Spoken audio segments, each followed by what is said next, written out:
Guys, haba ng traffic. So hindi ko alam kung anong problema doon.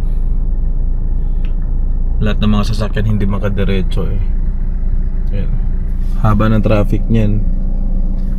So 1 hour pa tayo. Oh, thank you Lord, nakahabol din. Grabe. So itong biyahe na to ay Maya Port papunta na ng Matnog Port sa Sorsogon. So medyo mahal lang siya. At least dire-diretso na yung ating biyahe.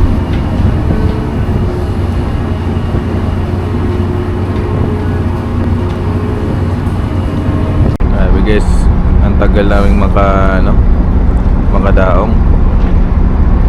Sayang yung 2 hours na palutang-lutang lang.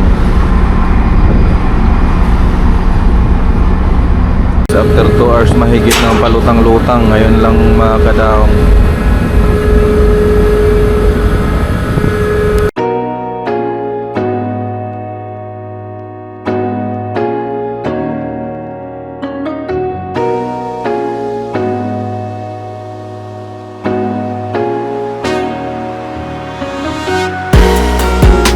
Hi guys, welcome back sa panibagong vlog. At bago ka pa lang dito sa channel, huwag kalimutan mag-subscribe. So ngayon guys ay nandito tayo sa Cebu City. Nandito tayo sa Cebu City guys. So ngayon 1 week na rin kasi ako naghahanap ng pwesto dito sa Cebu. Pero wala kasi talaga akong makita. So meron man akong nakita pero sobrang mahal. Tapos bawal magstay yung tao. Ayun, nag 1 week ako dito sa Cebu nang walang nahanap. Okay, so surrender na ako sa paghahanap ng magiging pwesto ng shop ko dito sa Cebu. Kaya ngayon guys, nandito tayo sa hotel at babiyahe na tayo pabalik ng Manila. At ngayon ay iba-vlog natin yung biyahe natin ng detalyado. Okay, so samahan niyo ako.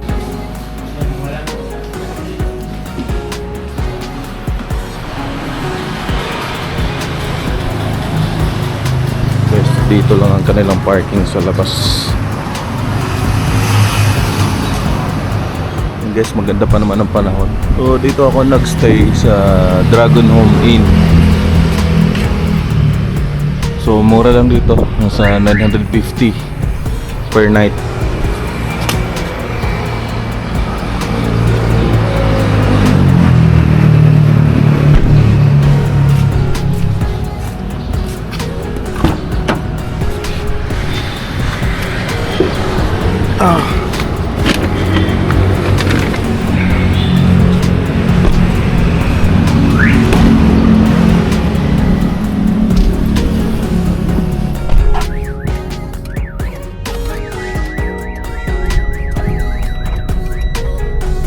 And guys, biyahe tayo pa Hagnaya Port. So mga 3 hours to. 3 hours drive to guys.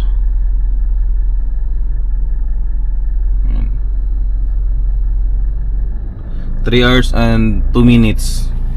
So nung galing kami ng Hagnaya papunta dito sa Cebu City, medyo saglit ko lang na drive, parang mga 2.5 lang kasi gabi yon, kaya madali yung biyahe. So ngayon 3 hours and 3 minutes. So let's go guys. And so guys, kaya na rin ako nag-decide na umuwi na ng Manila kasi para makahabol tayo sa biyahe kasi may paparating na malakas sa bagyo. So hindi naman siya magla-landfall sa Pilipinas, 'di ba? Nasa dagat lang siya, pero syempre yung mga biyahe ay maapektuhan. Kaya nag-decide na ako na umuwi na. Tsaka surrender na ako guys sa paghahanap ng pwesto dito sa Cebu. Meron mang mga pwesto, marami ako nakikita, as in marami, binaybay ko lahat ng mga city dito, Mandawi, basta yung mga nearby cities ng Cebu City ay binisita ko na. Pero talaga, wala.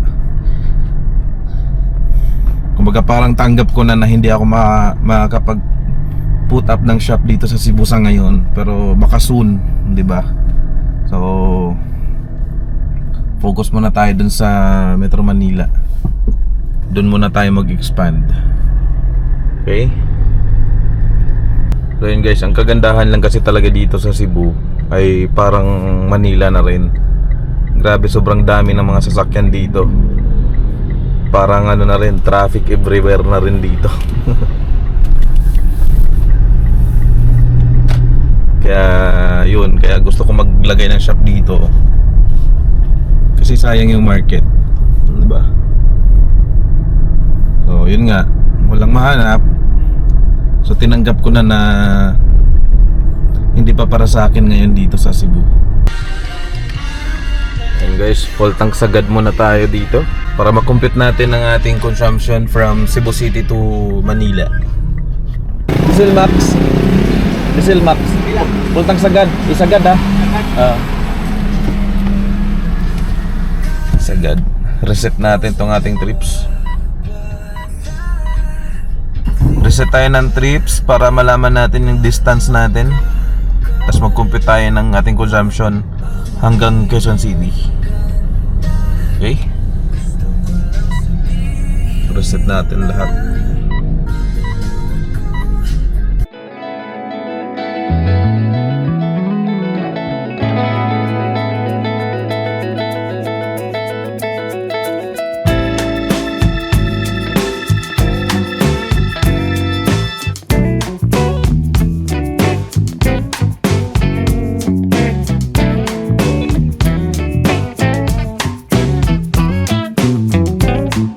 Haba ng traffic. So hindi ko alam kung anong problema doon. Lahat ng mga sasakyan hindi makadiretso eh. Ayan. Haba ng traffic niyan. So 1 hour pa tayo. Hindi ko alam kung anong ginagawa dyan. Or may aksidente ba or what. Grabe guys, salitan daw yung pagpapadaan nila dyan. May ginagawa. Kasi pag naglilindol daw, titibagin daw nila lahat yung buong ano na yan. Kasi pag naglindol daw, laging naglalaglagan yung mga bato. So 30 minutes yung salitan ng daan. Tagal nun. Yung 30 minutes natin, sobrang layo na ng marating natin. Nagawa nila guys. So medyo delikado nga yung mga bato. Kasi parang hindi siya solid na bato. Para siyang may mga ampaw, may mga butas-butas sa ilalim.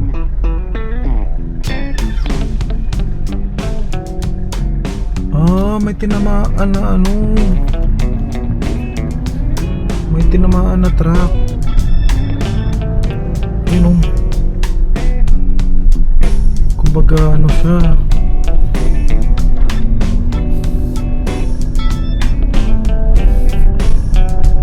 Ay, hindi pala, truck pala nila yon. Truck ba nila yon?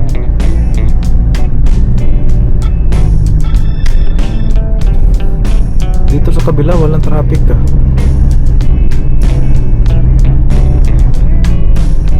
Ba't ganito?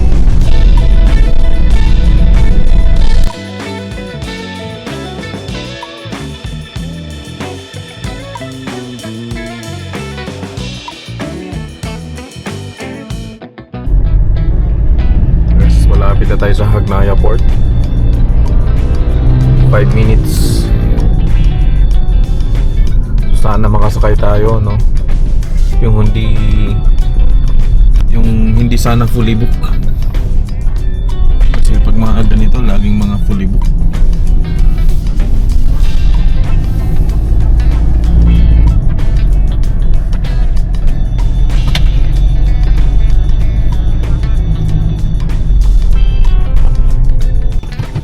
Ayan guys, nandito na tayo sa Hagnaya Port.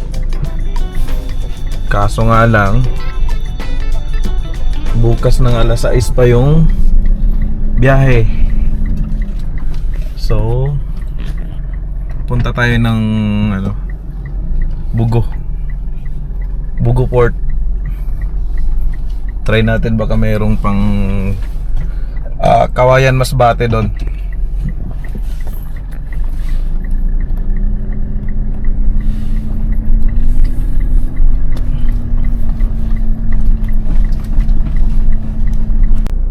So yun guys, nandito ako sa kabilang port, yung Pulong Bato. So tinawagan ko yung ticketing nila, ang biyahe nila is mamayang alas 12 pa ng gabi. So hahanap tayo ng matatambayan dito sa Bogo City, Cebu. May mall ba dito? Search natin kung may mall. At doon muna ako tatambay kasi mamaya pa yung biyahe. Mamayang gabi pa. Bumiyahe tayo dito sa Daan Bantayan, sa Port of Maya.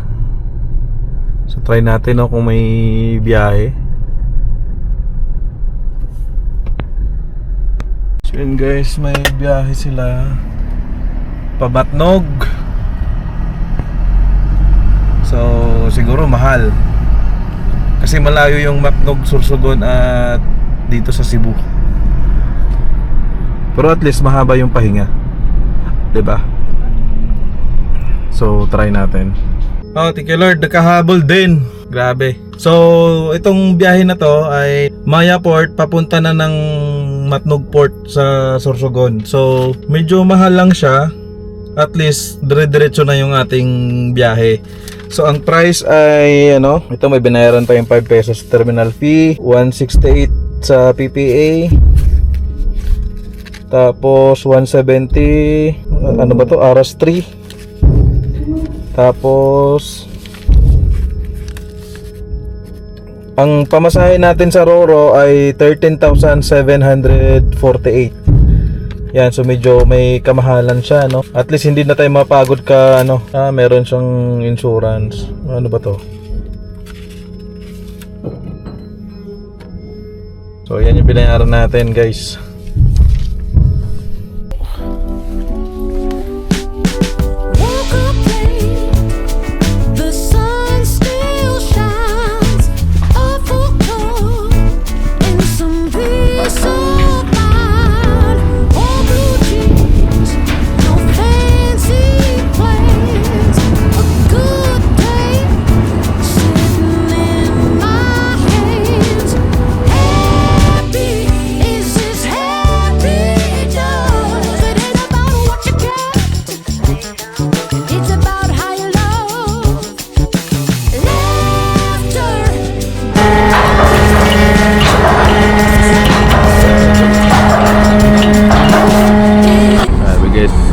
Tagal naming makadaong.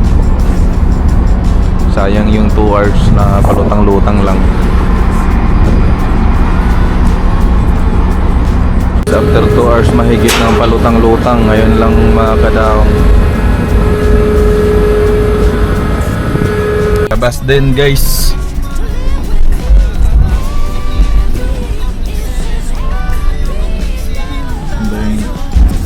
Exit. Marangan na ng mga truck yung exit. Nakadaong na, ang tagal pang makalabas kasi magalaw yung barko guys. Yung rampahan gumaganon-ganon. So drive tayo ng 13 hours. 13 hours ang drive natin guys. 13 hours. Tapos tagal-tagal niyan. Time check 1:48 AM. Ang lakas na ng hangin, nagpaparamdam na yung bagyo. So sureball yung buong biyahe natin. Uulanin tayo.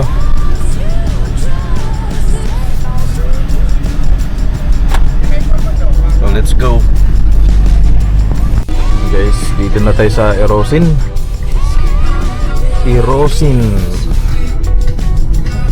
So ang kagandahan naman dito sa guys, ang kagandahan dito sa Sorsogon, napakasumot ng kalsada.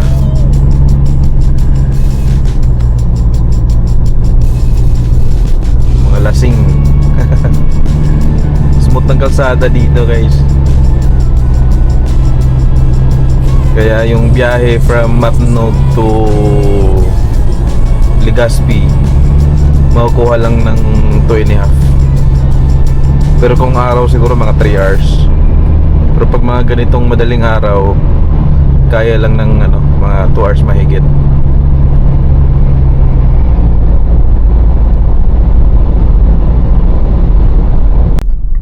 So yun guys, mag-uumaga na. Umaga na nga, 5 na, 5:14. Pwede ba dito? So, unang refill natin guys.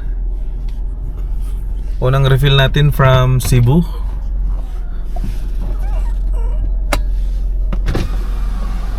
Diesel Max, full tank sagad.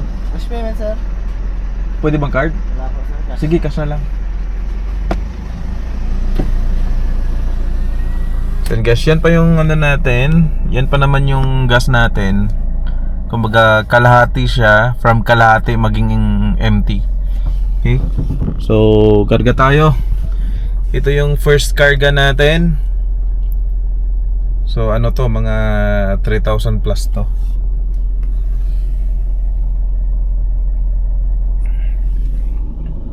Sureball yan. Pag mga ganyan, mga 3,000 plus yan guys.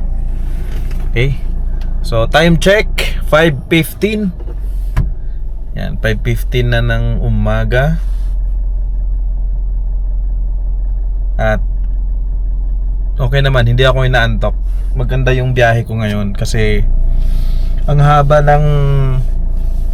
ng tulog ko sa barko. Chill lang, 'di ba? So, yun, unang karga lang natin dito, guys. At nililibang ko lang yung sarili ko sa sounds. Ganun talaga.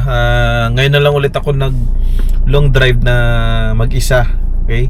Kasi dati nag long drive ako papuntang Bohol. Yung Honda City yung dala ko at mag-isa lang ako noon. Okay, so ngayon na ulit na bumabiyahe ako lang mag-isa. So ayan guys, sabi ko na 3,000 plus. Nagkaubos tayo na 47 liters from Cebu. Yan, tapos ang tinakbo natin, ilan na ang tinakbo natin? Naka 382 kilometers na tayo. Ito total natin yung ating gastos kasi itong dinaanan ko ngayon panibagong ruta naman, 'di ba? So first time kong gawin 'yon para may mga option kayo kung pupunta kayo ng Cebu.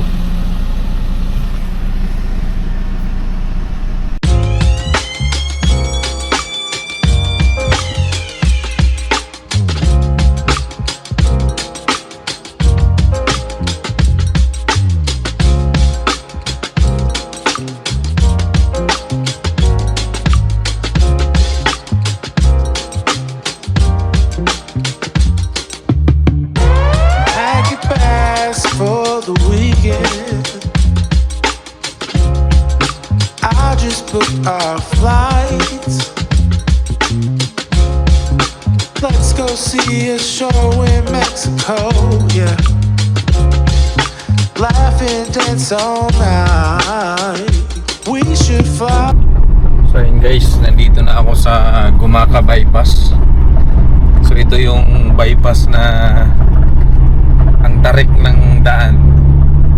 Pag nagmumotor dito, pag mga scooter yung dala, hirap na hirap. Kasi nung time na nag long drive kami dito, hirap na hirap yung pinsan ko na naka ATV tsaka click. So ito, mahirap kasi itong dito, kalsada. Tsaka madilim dito guys pag gabi. Pero mas maganda namang dito dumaan kasi shortcut siya. Kasi pag dumaan tayo dun sa mismong Gumaca na bayan, matraffic. So dito walang traffic, paahon nga lang.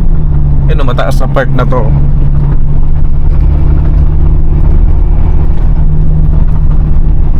Yes, mataas na part. And overlooking tayo ng dagat.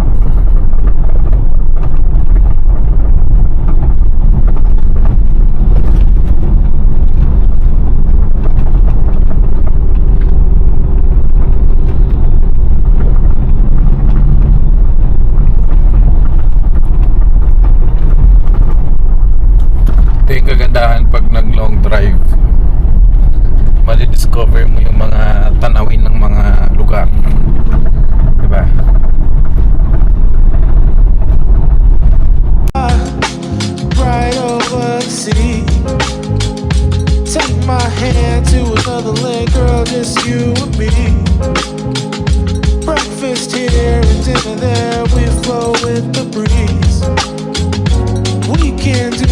place in the world, never place you wanna see. Yeah. Few days in Tokyo. So yun guys, yung Waze ay hindi ako tinuro sa bitukang manok. Yan. So pag nagbitukang manok tayo, mas mapapabilis yung biyahe natin. Siguro makaka-save tayo ng mga 5 to 10 minutes siguro. So hindi natin sundin tong Waze. At dadaan tayo ng bitukang manok. Kasi yun yung mabilis na daan. Kasi masyadong ikot yung highway. Kumbaga parang iikutin yung bundok. So dyan, aakyat tayo. So yan guys, huwag na nating sundin si Waze. So dito tayo sa left. Bitukang manok tayo guys, para mabilis. Kasi doon ikot-ikot yan, saka lubak-lubak. So bitukang manok tayo para madali. Parang tinagos lang natin yung bundok.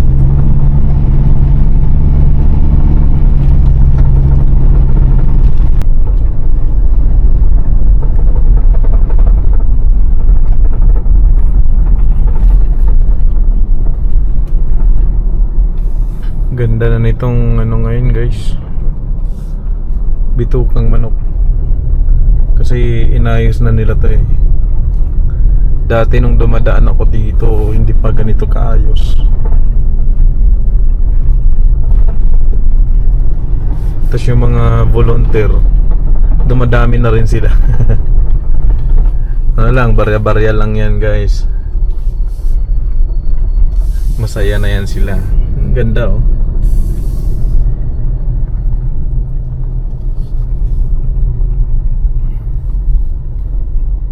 So salitan lang. Ang ganda ng Land Cruiser Prado. Sana magkaganyan tayo soon, no? Di man natin pinangarap, pero 'di ba? Malay mo darating yung time. Ganda eh, no? Land Cruiser Prado.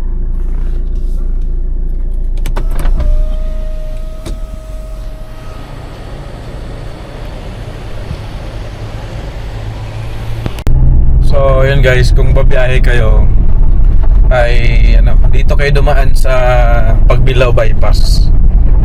Yan yung bypass na yan. Dati kasi wala yan eh. So ngayon meron ng Pagbilao Bypass. Ang laki ng matitipid mong oras dyan pag dumaan ka dyan, kasi walang traffic.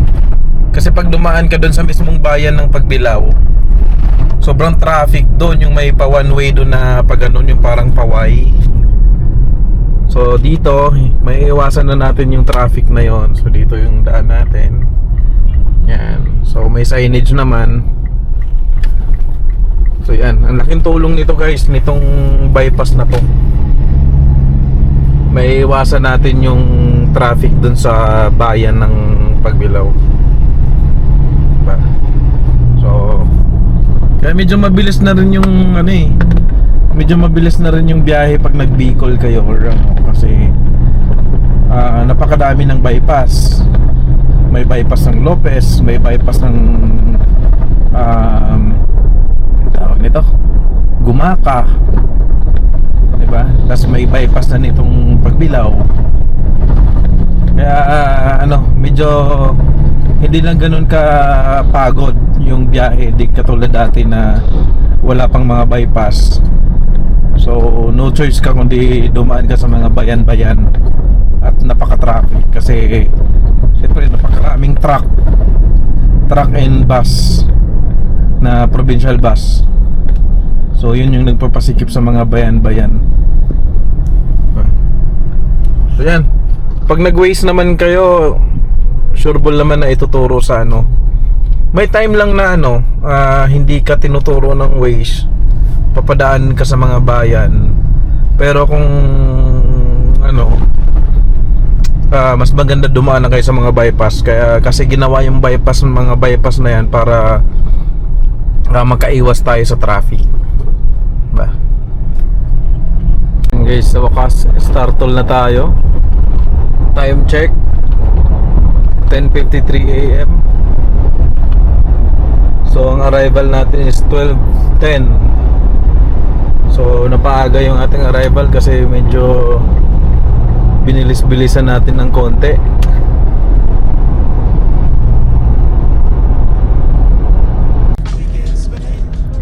Touchdown Quezon City. So guys, nandito na ako sa shop.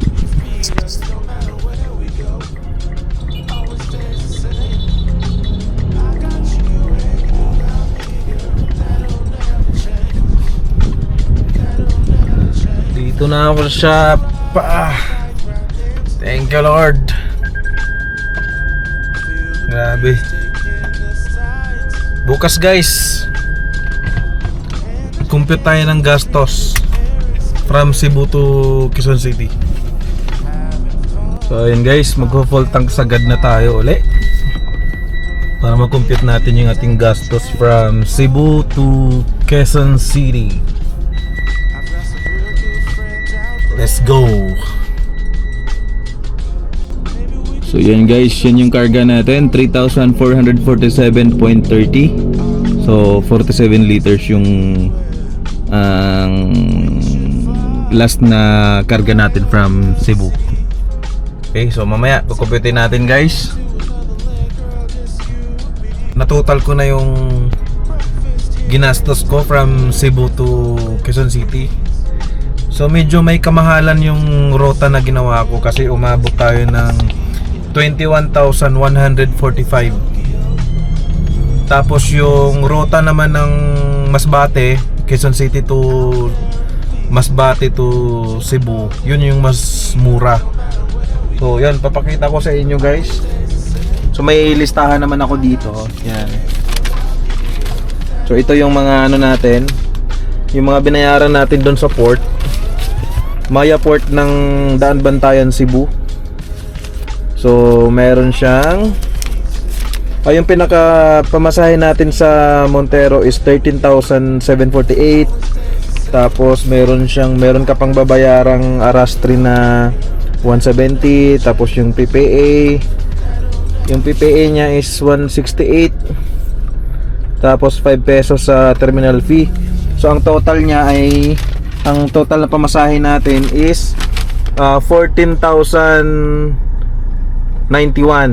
Okay? So medyo may kamahalan talaga no. Tapos yung first gas natin is 3,607. Tapos yung second gas natin, yung dito na tayo sa Quezon City kanina, is 3,447. So ang pinaka total ng gas natin is 7,054.